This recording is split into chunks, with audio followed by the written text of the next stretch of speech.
Повторно изпитание Рали Дакар. Петър Ценков и Тодор Христов са на път да осъществят мечтата на живота си. Поканените от световното име в тази надпревара Морис Морел Нашенци ще стартират за неговия тим, но с българския флаг. Те ще карат чисто нови АТВ-та Кан-Ам, които вече пътуват към Южна Америка. Общо 5 българи ще има в керван от 2500 души. Останалите 3 ще съвместяват по няколко функции: репортер, фотограф, видеооператор, технически помощник, механик, консултант и всичко останало, каквото се наложи.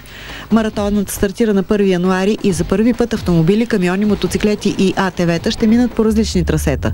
Конкуренцията сред АТВ-тата, където ще карат нашите, ще е убийствена.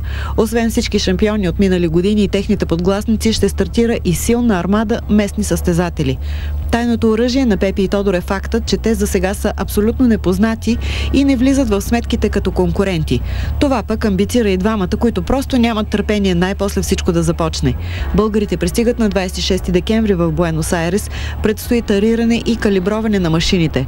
Двамата ще направят и личните си настройки и кратки проби. 6 камиона общо ще сервизират отбора на Морел, а тактиката на нашите е да карат в пакет, за да могат да си помагат взаимно. Целта им при това първо участие е успешен финал.